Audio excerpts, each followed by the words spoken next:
the drive. Tatum the finish. It is Banner 18. The mission demanding is mission accomplished. What's up, everyone? This is Noa Dalzell with another episode of You Got Boston, and really excited to be joining you all on this Monday evening to answer all questions related to both the Celtics, which is very front of mind, very pressing with Celtics Media Day coming up tomorrow, but also an opportunity to discuss WNBA playoffs, because I also cover the WNBA for SB Nation and have been on the ground covering the Connecticut Sun Indiana Fever series. And so lots to discuss on both fronts. Really excited about the fact that the NBA season is resuming after what feels like a really long break, but it really hasn't been that long since the last things that we've heard and seen. And I'll start off by just kind of giving a run of show for what these next few weeks are going to look like. So we have Celtics Media Day tomorrow. That'll be beginning at like 10 a.m. Probably we'll be hearing from literally every single player on the team, Joe Mazzulla. So this is maybe one of the only times that we'll hear from certain players.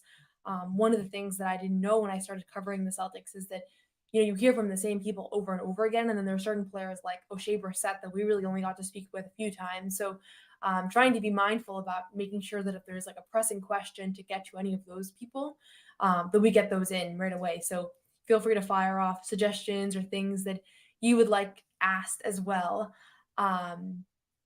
So just starting off there, that's Media Day tomorrow. And this is actually maybe my first Media Day, because when I started covering the Celtics last year, I started going in person mid-season. And so I actually wasn't ever at a Media Day before. So I'm super excited about that.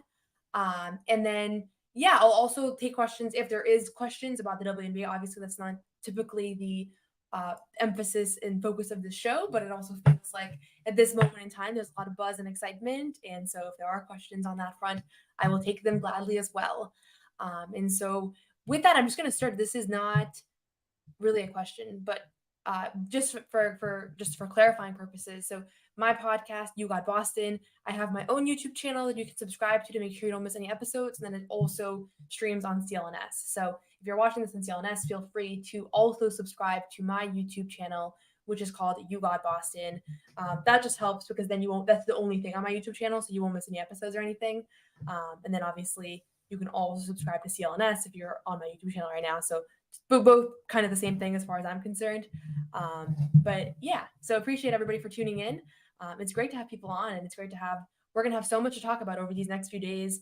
I'm excited to talk about Lonnie Walker. I'm excited to talk with everybody, kind of how they spent their summers with Olympians. Excited to talk to, Drew Holiday and Derek White and Jason Tatum, how Jaylen Brown spent his summer. Like, I feel like even though obviously they won the championship and there's not like that many big questions as far as like what this team is going to look like, there's just a lot of stuff that I've been watching online and just been curious about. So excited about that.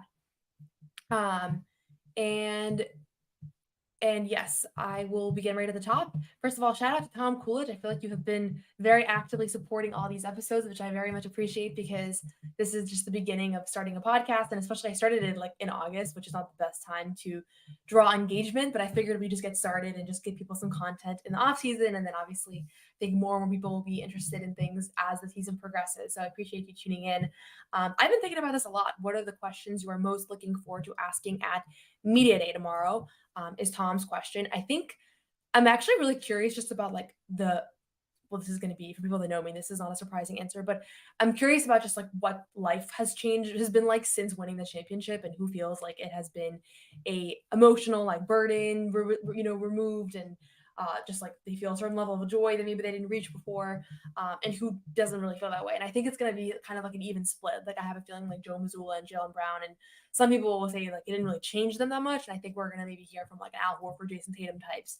Otherwise, also curious about just like the most fun things people did over the summer. Not to be like a camp counselor, but I've been seeing stuff on social media, and I think I might try to do a story where I just kind of highlight like what everybody was up to all summer, and just do like a go around of who had the trophy and things like that. So I'll probably leave the how are we going to survive with that Porzingis questions to other people, because I just think that has been I can kind of figure out what people are going to say to that. So, but if people have questions they'd love to see asked, feel free to put them in the chat, because at the end of the day, where our job as reporters is to just ask questions that are interesting to people. So feel free to throw some in. And then, yeah, to answer your second question, Tom, the question about the Sun Fever game, I don't know. I'm curious actually if people that are Celtics fans like are also Sun fans or not. I know there's like some regional affiliation with the fact that they're an hour and a half in Boston, but also I know a lot of Celtics fans that are getting in the WNBA might just be following like a certain team that they're excited about. So for those of you that did watch yesterday, the Sun and the Fever played in game 1. It's a best of 3 series in the first round. So it's like somewhere in between an NBA 7-game series and March Madness. And basically what happened was that the Sun was pretty close the first 2 quarters, and then the Sun kind of blew them out in the second half. And the Sun are the number 3 seed, the Fever are the number 6 seed. So the Sun are technically favored to win, although I think a lot of people think that if there is an upset in the first round, it would be this one because the Fever and Caitlin Clark have been really good since the Olympic break. And so their record is almost like a little deflated from what it would be if they just took out the first 10 games where they were really bad and kind of figuring things out. So I think Connecticut will close it out in game 2. I don't think it's going to be a 24-point blowout the way that it was in game 1. But if they lose that game, then the deciding game 3 goes back to Indianapolis. And then I think they'll lose that game. So I think this is kind of like whoever wins game 2 wins the whole series. So it's a high pressure game. I'll be in Mohegan Sun. So I'm actually, I have a busy week, Celtics coverage, and then also going to be traveling for WNBA playoffs. So I'll be going live probably from training camp too, and then also probably from Mohegan, just for those of you that are like interested on the WNBA side too. So yeah, it's a great environment though. It's a lot of like Caitlin Clark fans, a lot of Iowa jerseys, a lot of Indiana Fever jerseys, but also a lot of like diehard Connecticut Sun fans that have been following this team for 30 years, or not 30 years, 20 years. So yeah, it's been super cool to kind of get acclimated in that space. And if you're interested in the WNBA, if you're just getting into it, I think a lot of people are like, that are NBA fans or Celtics fans are just starting to learn. I have all my coverage at sbnation.com/WNBA. So you can read, I've been doing features on different players, and you can just kind of follow along. I'll be posting stuff on Twitter too. If you follow me for Celtics reasons, you'll see some WNBA stuff too. Question here. What do you think of the national media disrespect that we are getting at the moment? Interesting question. I'm assuming this is in regards to like player rankings and like people thinking the Celtics had a really easy route to the championship. Feel free to correct me in the chat if I'm wrong, but that'll be my interpretation of that question. I think that what's happening with the national media is that you got to make things more interesting than they actually are sometimes. And I can just say this as somebody who for most of my life consumed basketball in the form of being a fan. And then for the last year, I've been a member of the media, and it was kind of like a rapid transition of taking off like the fan hat and putting on the media hat. I get it. I get a lot of the things that bother me about media, and I get how they happen. Like the constant like fabrication of conflicts. Like I feel like I always wonder like, why are they always like fighting, and why are they always like criticizing people, and like why is there always a debate going on?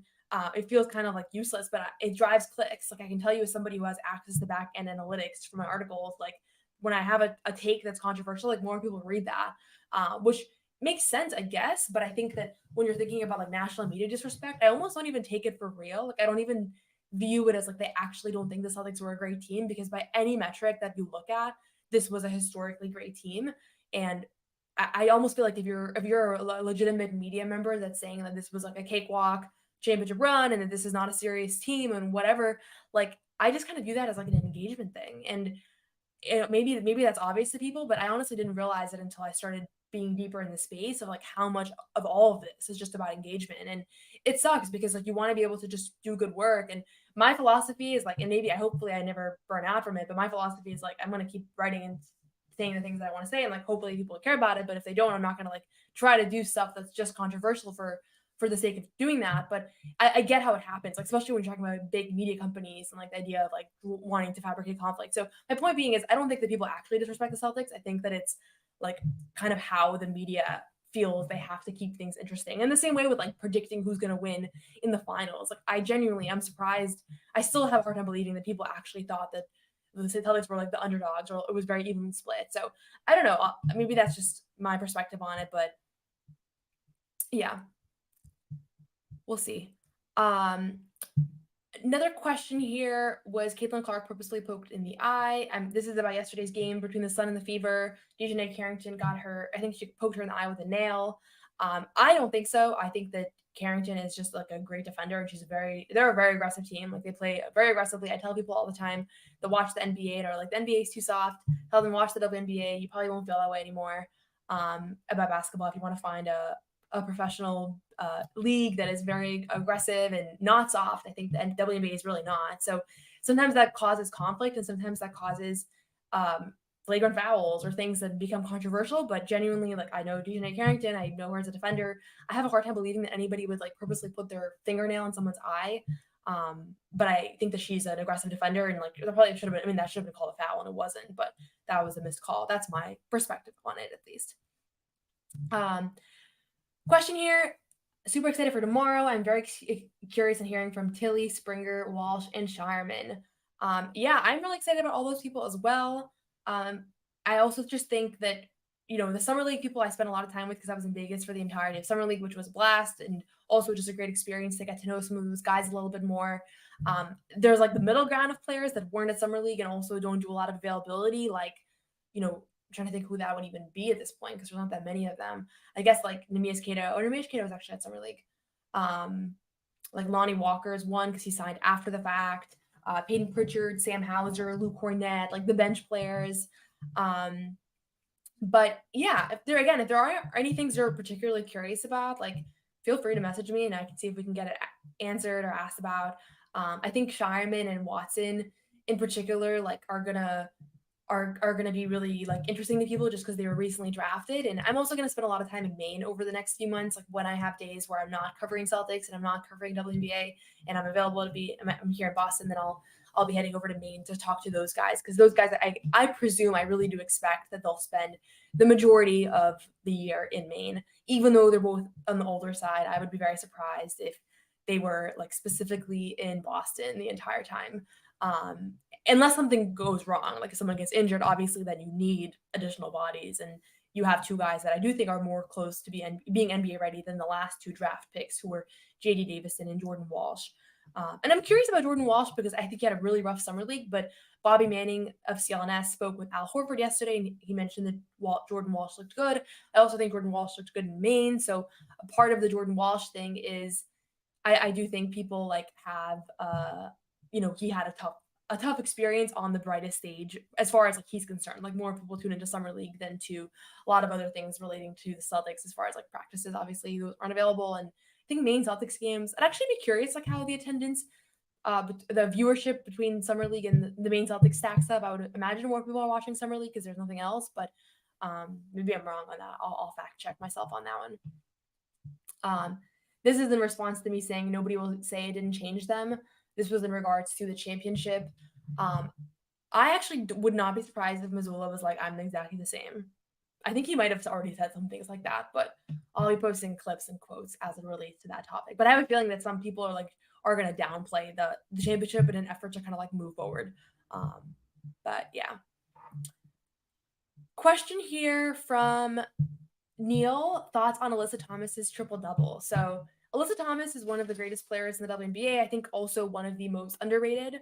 And I could just say, like, I grew up watching the NBA and watching the Celtics, but not necessarily watching the WNBA. And so I had, over the last few years, like, kind of catch up on all the history and watching all the great players and kind of learning about everybody. And Alyssa Thomas is somebody that I think is super fascinating because she really can't shoot. She has 2 torn labrums that she never surgically repaired, which is kind of wild to think about when you think about like basketball players and I think John Moran just tore his labrum and did surgery and obviously ended the season. So she chose not to have those procedures, and in turn she can't shoot like from deep. She can't shoot threes anymore, even though she used to be able to. And so her shot looks kind of funky, kind of looks like a push shot. But she's an incredible defender, an incredible passer, and is the all-time leading triple-double leader in WNBA history, both in the playoffs and in the regular season. And she had a triple-double yesterday, and honestly, like I don't even know that she realized she had one because when she was asked to speak to Holly Rowe for the silent interview afterwards, she mentioned like, why me, according to the Sun PR woman who tweeted this out, Alexandra Mon. So Alyssa Thomas is going to be critical to anything the Sun do during this playoff run. For those of you who are following along, there's a couple weeks left. There's another game for this first round. Then there's the semifinals and the finals. And Alyssa Thomas is like one of the top players in the league. She, I think, came in 4th on the MVP ballot, or in 5th actually. So kind of got consensus around that. And her thing is really that she's an all-around player. She kind of does it all. And yeah, I think someone here said that just became a Sun fan. I've always been a UConn fan, so why not? I think the UConn fan base makes up a lot of the Sun fans. And so, if you're living in that area, like it's the only professional sports team really in the region, in the area. So it's helpful. Question here a comment here from Celtics Digest. I'm excited to see how Keita is also gearing up for training camp in his first full year in the NBA. I also want to hear about how great Horford's summer has been as a champ. Very well deserved. Ditto, super excited about both of those topics. Al Horford, I think I posted this on Twitter, but he was in the Dominican Republic. He received like a Medal of Honor, which was super cool. It's like the highest level of honor in his country. It's not something that I had any heads up about. I literally just saw it on social media, and Joe Mazzulla was there, and assistant coach Tony Dobbins was also there. So that was just really cool to see that two coaches from the Celtics organization made the trip out with Al Horford and his family to the Dominican Republic to celebrate this championship. And Al had a camp over there as well. So I'm sure we'll talk to him a little bit more about that. And I'm sure there'll be some articles about his summer and kind of how he celebrated. And he also probably had less, worked out less than some of the younger guys and probably focused on preserving his legs and his energy for this coming year. But there were a lot of rumors last year about Al Horford retiring at the end of the season, retiring after a championship run. I disputed them all year. I was really confident that was not going to happen.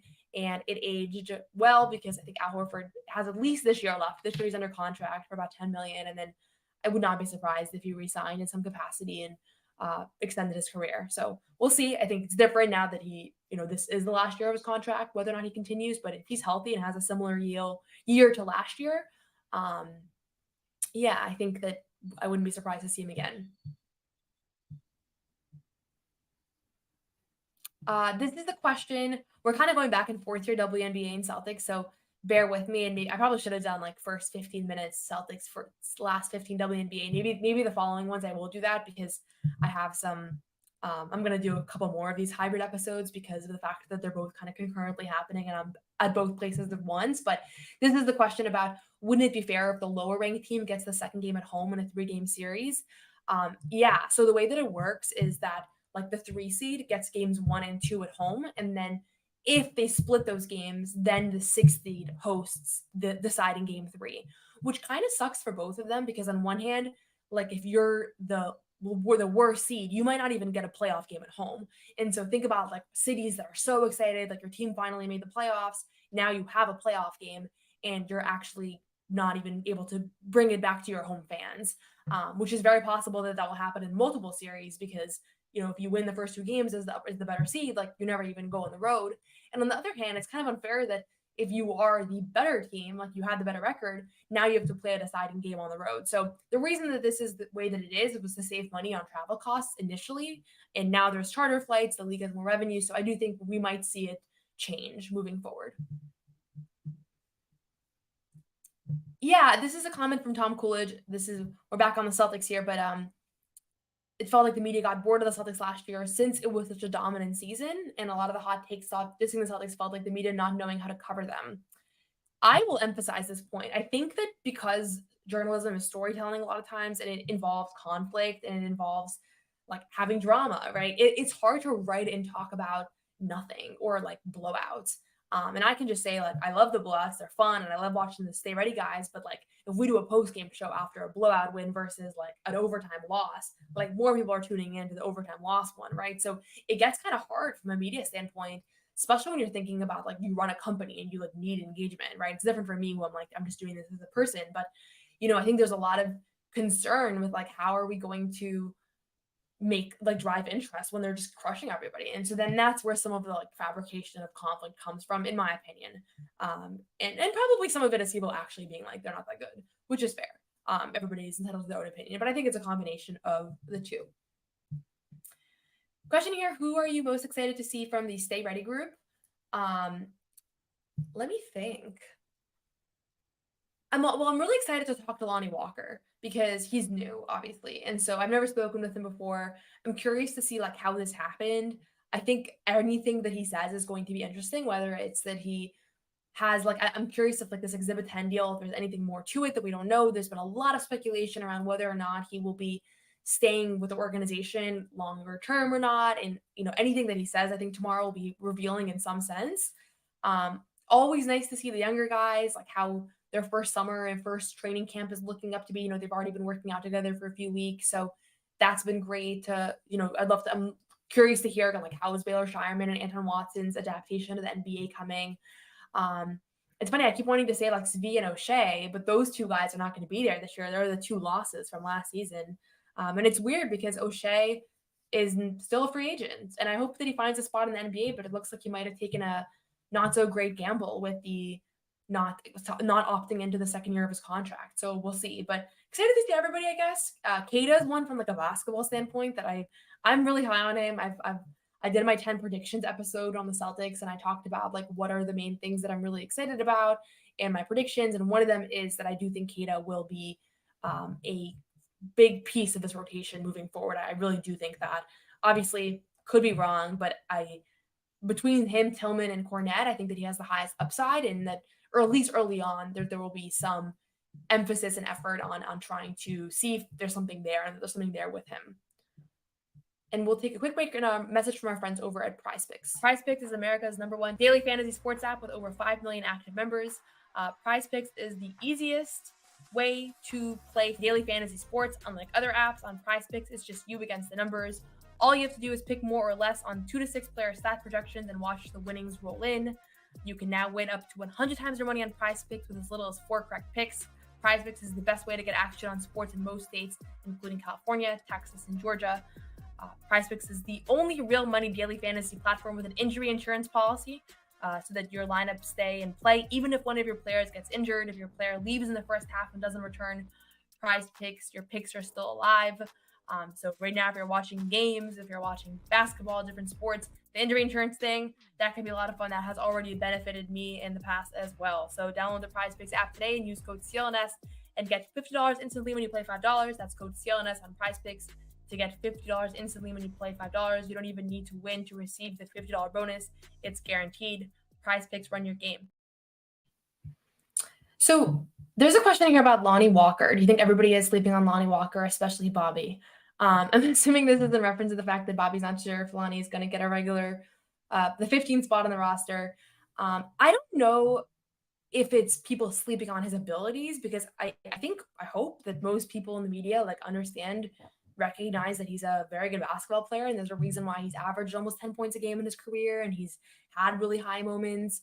And I do think the fact that he's floating around here is not a product of his skills or ability, and it's more a product of the fact that this whole NBA situation right now, with the way that new contracts are going, there's a middle class that's kind of been left out, and Oshae Brissett is another one, like doesn't have a contract, right? There's so many players, Markelle Fultz. I just looked at a list of like best free agents available, and I was like, geez, like there are a lot of people that I would have for sure thought that would already be signed by now, and maybe some of them not even to minimum contracts. And so I think the reason that there's not this like, oh, Lonnie Walker is going to be this great bench scorer on the Celtics is because a lot of people, myself included, are a little bit incredulous of the fact that they might take this 15th spot and fill it up in September. And so that's where my hesitation comes from. And not because I think, they should keep a spot open because they need to for safety reasons.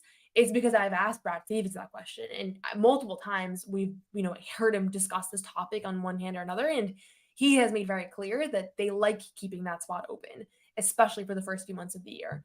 And so to me, to go into the season and right away fill in that spot, like, I don't know. I just don't think that that seems a little unlikely to me. Then again, maybe they're thinking like, we actually got a steal and this is better than anything we could do with this 15th spot. And that actually Lonnie Walker is like a dream pickup, and that he's not a training camp deal kind of player, which I don't think he is. So that's where my hesitation comes from. It's nothing reflective on Lonnie Walker. It's more about like just the idea of this roster and the fact that the front office has just really expressed routinely how important it is to keep that spot open.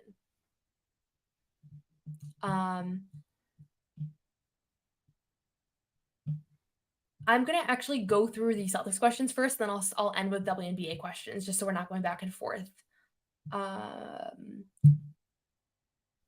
you think Pritchard has a shot at 6th man of the year? I don't think he has a great shot. mostly because I do think sixth man of the year needs to be like a top 3 or 4 scorer on a team for the most part. And Pritchard won't be. So to me, like it's a very stat heavy award. And so even if he's really impactful and he has great plus minus numbers, which I think both of those things are near certainties, like if he's averaging 7, 8 points a game, like he's just not going to be in the conversation for it. And there's going to be guys like Naz Reid who continue to come off the bench and play starter minutes. And so it's hard to compete against those guys. But I would like to see him take another jump, and I think that he can make a leap, even though he obviously made one heading into last year. He's in that category. I put Sam Hauser in this conversation as well, where like they can just go, they can continue to improve year after year. I don't think that they've like reached their prime or their peak yet. Over under on number of jokes Cornette makes. I'm going to use this comment as a plug to shout out an article that Jack Simone wrote for Hardwood Houdini, formerly from Celtics blog. And he interviewed a bunch of people in Cornette's like life and childhood and upbringing, and maybe not upbringing, but like high school and former teammates and things about how Cornette has always been really funny. So I will, you can Google Luke Cornette, Hardwood Houdini, or I can find the link, but I'll probably get distracted if I go look for it. So, is there a way to follow the Media Day live stream / YouTube? I'm not sure. I would imagine CLNS is doing some things live streaming.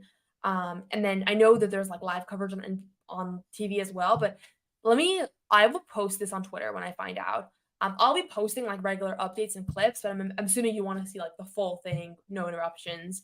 I bet it somewhere. If not CLNS, then somewhere on TV they'll do it. So let me confirm that, and I'll tweet it out when I learn. If the Celtics repeat, where do you put them among all-time teams? Jordan's Bulls, Shaq and Kobe Lakers, Big Three Heat, Warrior and Spurs dynasties. Well, I think you got to think about more than one title, more than 2 titles at that point. So that's all tough conversation. I think we're talking 3-peats here. Yeah, not yet. But I will say, like in my lifetime, the only teams that have won multiple championships are the LeBron Warriors, or the Big Three Heat, I should say. Sorry, the LeBron Heat, or the Warriors.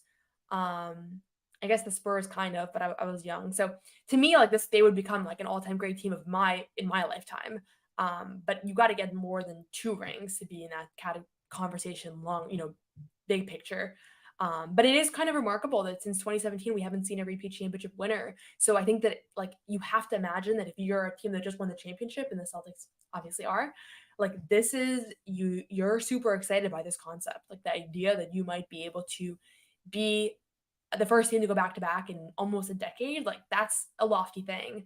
And it's something that right now like teams can think about and can speculate on, but only the Celtics are actually in position to go back to back. And so they've seen now a long list of teams that have not been able to do it, between the Nuggets, the Bucks, every team in the last 6 years has not been able to do it. So, that's motivation, I think. And that's part of why I feel really confident in this team, is that, there's going to be, I can already hear the talking points. I can already hear their mindset and their perspective. And it's the same as last year's, I would imagine, just with a different end goal in mind.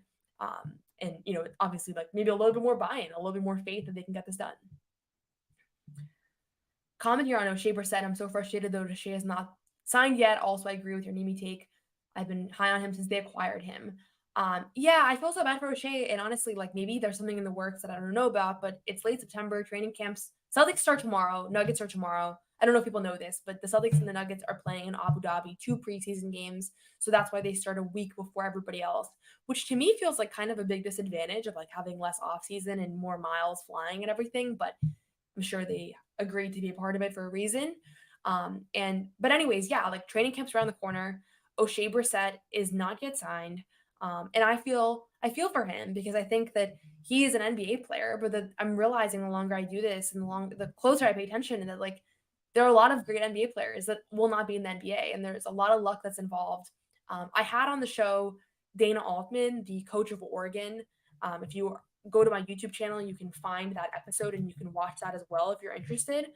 Would highly recommend it. It was a really good conversation. But Dana said to me, we were talking about kind of like luck. I'm actually going to put a link here. We're talking about luck and just like making it in the NBA. He coached Peyton Pritchard in college. He also coached Kyle Korver, Dylan Brooks.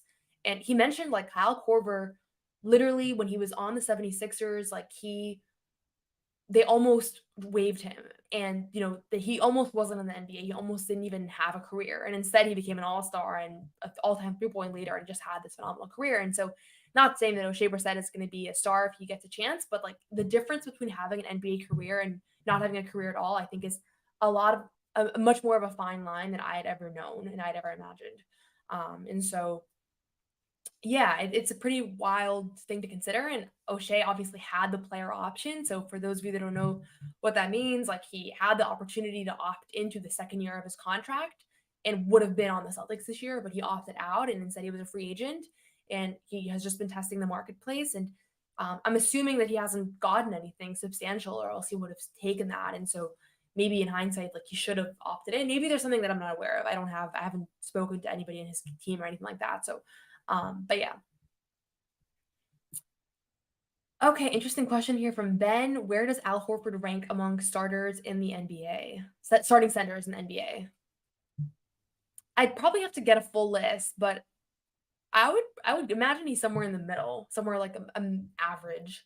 Not just, I don't know if that's going to be construed as an insult or a compliment, but I mean, there's obviously the stars, there's the Jokic's and Embiid's of the world, but then there's also centers that I just wouldn't trust as much as Al. So for what Al lacks in maybe individual scoring or athleticism at this point in his career, I think that he makes up for it in switchability and three-point shooting and just being a smart veteran player. So I'm not great at rankings off the top of my head, that if I looked at a list, I would guess like 16 start as far as starting centers go. Yeah, this was when I was talking about Pritchard, but Celtics are too stacked for Pritchard to win. Maybe he'll play for another team. So again, when I did this episode with Dana, we had this whole conversation around Pritchard, and he said like for him it's a really good thing to be on the Celtics and to win a championship. Like it's better than anything you could really hope for in the NBA, and like you're better off being there. I'm gonna link that episode. But obviously like individual accolades, like he's leaving some on the table here playing for the Celtics. So I think what will happen with Pritchard's career is that he's going to have a couple years where he's on the Celtics, and then eventually he will find himself on a team where he has a larger role. And then we'll see all this conversation around his ceilings that I've been a part of. Like we will see. Oh, thank you. CLNS will be live streaming media day. This was from a while back, but thank you. I'm assuming that's Amit. Okay, yeah, this is so true. Cornette should start a pod. Yeah, he would be so good at anything media related that he does. He commentated on like a main Celtics game for like a quarter last season. I wonder if he'll do more of that. I think that he's the kind of guy that maybe like doesn't have the longest NBA career. Maybe he fades out at age 33 or something, and then he goes into the media space. Though I've heard he wants to become a teacher. But I do think that like media, he's meant for it. Being that funny, being that well-spoken, obviously knowing a lot about basketball, having the connections, he kind of has everything you need. Do you think Peyton's ceiling is like a Van Fleet type? Yeah, I mean, I don't know if Fred VanVleet was ever that efficient. I'd have to go back to look at his numbers, but I guess so. I think that's a fair ceiling to give him. He could probably go a little higher, like best case scenario, but I think that right now, I'm sure he would take that career in a moment if he could. And just a quick message from our friends over at GameTime. I love going to events right now. It's football season. I love going to football games, concerts, really any events. Living in Boston, you can just put in any event into the GameTime app, and you can get the best prices guaranteed. GameTime has a new feature called GameTime Picks that makes getting tickets to see your favorite teams play live even easier. GameTime Picks filters out the fluff to show you only incredible deals on great seats, so you don't have to waste time searching through thousands of tickets. So all you have to do is figure out what it is you want to attend. For example, I'm looking right now to get tickets for my family for opening night for the Celtics. So I can search that game in, browse through the seats on GameTime Picks. I can already see there's lots of great deals. There are super deals, different tiers of deals. And basically, as I'm looking, I'm able to actually see what the actual perspective of the court is from that particular seats. I have to make sure I don't want to get them seats that are in the balcony that are too far away. I can see what the court view is going to look like from those seats. So that way I'm able to choose without just looking at a seat number, which maybe doesn't mean anything to me. I'm able to see right away that this is a seat that I want to buy for my family members for opening night so that they can see the ring ceremony and the banner raising and all that fun stuff. So GameTime Picks makes curation much easier. It makes it easier to save more on sports, concerts, comedy, theater, etc. It's all in pricing, so you can use this feature to see the total upfront price. So there's no fees at the checkout. So the price that it says is the price that it is. You get the panoramic view. You get a lowest price guarantee for GameTime. So if you find a lower price elsewhere, GameTime will credit you 110% of the difference. And there's GameTime ticket coverage. So your purchase is covered with the most flexible customer service policy in the ticketing industry. So take the guesswork out of buying tickets with GameTime. Download the GameTime app, create an account, and use code CLNS for $20 off your first purchase. Terms apply. Again, create an account and redeem code CLNS for $20 off. Download GameTime today. What time is it? GameTime. Okay, so I'm catching up here on these comments. I'm seeing that both CLNS and NBC Sports Boston will be live streaming Media Day on YouTube, so feel free to tune into those. I figured as such, but that's good to have that confirmation. And then, yeah, I'll have some articles and stories, and I will be going live at some point to answer questions for Media Day, probably tomorrow evening, probably around the same time. But once I get the schedule for everything tomorrow, I'll have a better sense. So we'll do like today is like the preview episode, and then tomorrow we'll do like a follow-up on like everything that happened. Yeah, so appreciate all those of you who have questions. Again, if you have questions you'd like to see asked, like obviously can't make any promises, but feel free to send messages and then we can kind of follow up on all of that tomorrow. Gonna take a couple more questions here on the Tatum threes.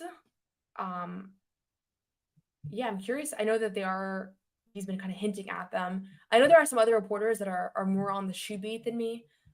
So I will also ask them to see if they have any intel on the shoe front. Yeah, this is the thing. So Joe Mazzulla, I'm sure a lot of you guys have seen this, but he was on Locked On Celtics and he did an exclusive interview with John Corrales where he talked about a bunch of different things, very much worth a listen, but also talked about attacking the season instead of defending a championship and kind of not having this passive mentality going into the season. And I think that it's that episode and just that season and everything really, to me, was like a perfect illustration of how the Celtics are going to enter the season. And it's not going to be like a championship hangover. I really don't think we're going to see championship hangover. We might see them lose more because they rest guys and they don't play as well. And that might sound like a championship hangover, but I don't think it's going to have the typical makeup of like, they just kind of like partied all summer and like they showed up and they have a little bit of a taking things for granted and they lose some easy games early on. Like, I don't think so. Okay. I think Joe Mazzulla is going to be kind of ingraining within them this mentality of like, you are going to look at the season and forget the championship and restart the habits from square one. And Tatum has talked about it this offseason, and so has Joe Mazzulla. So we'll see. I'm sure we'll get a lot more quotes about attacking the season tomorrow at Media Day. I'm sure Jaylen Brown. I mean, we talked to Jaylen Brown at Summer League. This was just a couple weeks after the championship, but he was already like on to the next.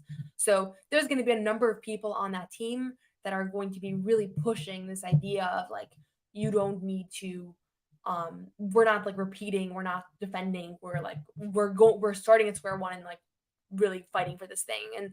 And there's no reason to be passive because everybody now, like history has shown how hard it is to win back to back. So I don't think you're going to need to like really convince anybody, if that makes sense.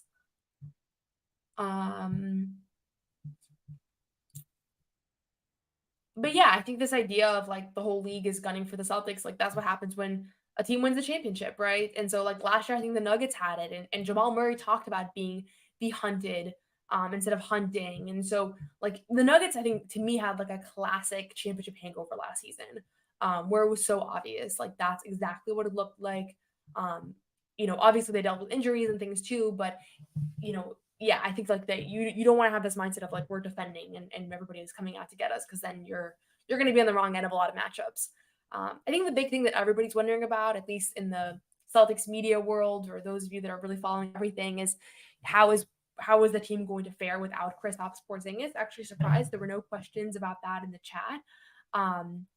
But yeah, I think that there's going to be guys that have to step up and take an increased role, and there's going to be mistakes made as a result. So you might see games where you're like, why does the defense look terrible? And maybe it's because Emish Keita and Luke Cornett are sharing the floor, or one of those guys is playing a little out of position. So I think there's going to be a certain margin of error that fans are going to have to get used to.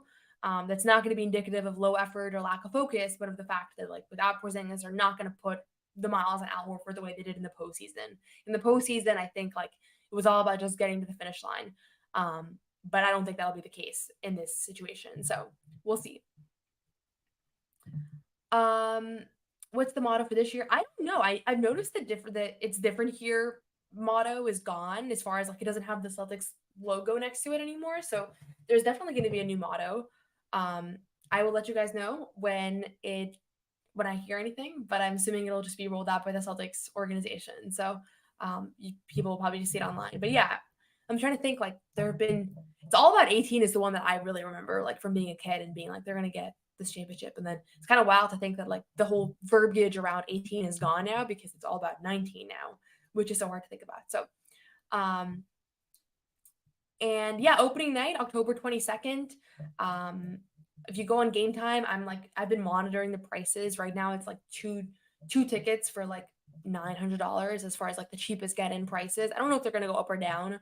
I've been kind of monitoring them because I'm getting my dad and my brother tickets. So we'll see, but hopefully it's a good Celtics win. In either case though, it's kind of worthwhile as a fan because you get to watch like the banner celebration and the ring ceremony and everything. So like, you get that regardless of how the game pans out, but obviously it's more fun.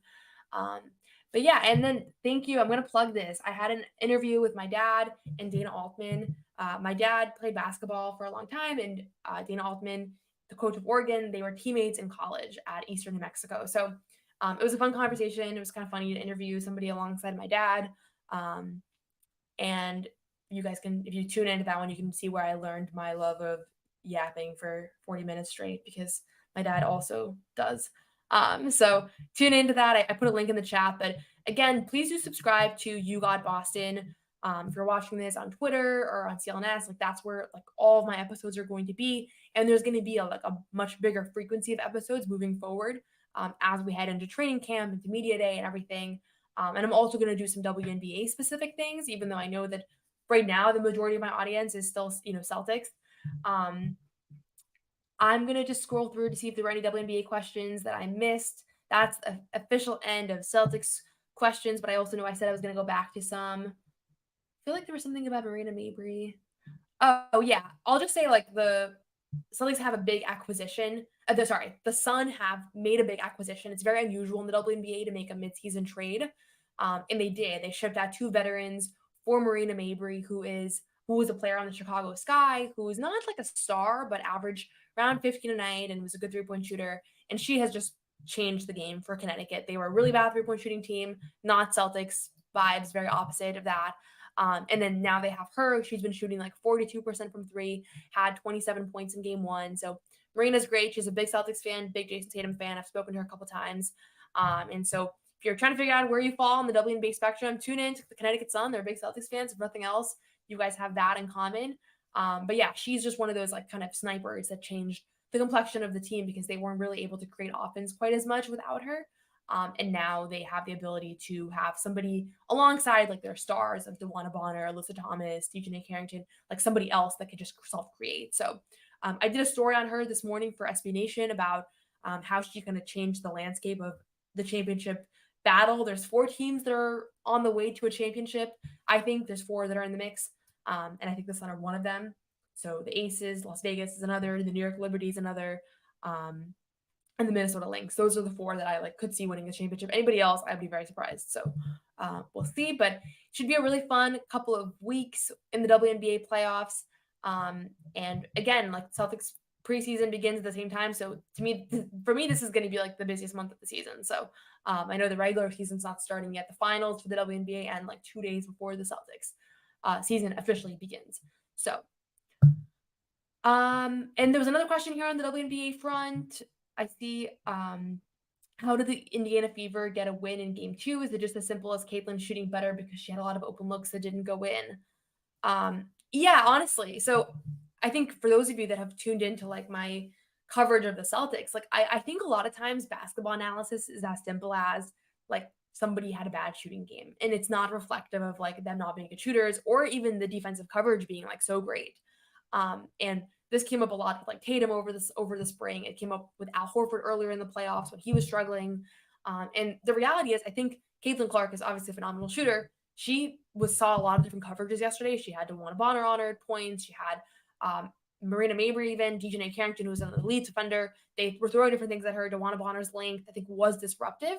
But at the end of the day, like, I think she just missed easy shots more than anything. And she talked about it post game. She got the black eye, big stage, all that. I think above all those things, she just had a bad shooting game. And so to me, like, we're going to see her bounce back because she's a great player. And I would imagine the game 2 is closer. Even if the Sun are on top, I don't think they're going to win by 24. That's my prediction. But we'll see. And yeah, this is a good comment. Napisa Collier is underrated. Maybe some of you don't even know who she is, but she is the star player on the Minnesota Lynx. And I do think that she is somebody that for some reason just like hasn't gotten national attention yet. And maybe this is the playoff run. What I found with the WNBA and like making people mainstream is that it's a lot of like when somebody plays Caitlin Clark now, because that game got a lot of eyes because of Caitlin, like now whoever she's playing against also gets a lot of eyes. And then that person becomes well known, and then whoever they play. So like it's kind of like this spreading effect almost. And Napisa Collier and the Lynx, I think, have just been flying under the radar in the WNBA, and they've been really good, but just haven't won the kind of hearts and eyes of the nation yet. And she came second in MVP voting. Asia Wilson and the Aces, they've won 2 championships. And so I think they have a lot of they have more media coverage for that reason, more name recognition because they've been there, and also I think that they're very kind of like bigger personalities and spokespeople. I did a story on Asia Wilson last week that you guys can check out as well on SB Nation. Okay, I'm going to wrap things up unless there are any like pressing last second questions, but I assume there are not. Just want to once again plug, you can subscribe to my YouTube channel. It's You Got Boston. Put it in the YouTube bar, click subscribe. There's going to be daily coverage all this week. Lots of coverage in the preseason, heading into the regular season. And then, yeah, also we'll be doing some WNBA stuff. So I'm going to try to keep them separate just because I feel like like if someone goes back and watches this, they're going to be like WNBA, Celtics, back and forth. So I'm going to try to keep them separate. So maybe I'll do like a WNBA edition, a Celtics edition, and whoever tunes in will know at least what they're tuning in for. But yeah, appreciate you all for tuning in. Follow along CLNS for some live coverage all day tomorrow.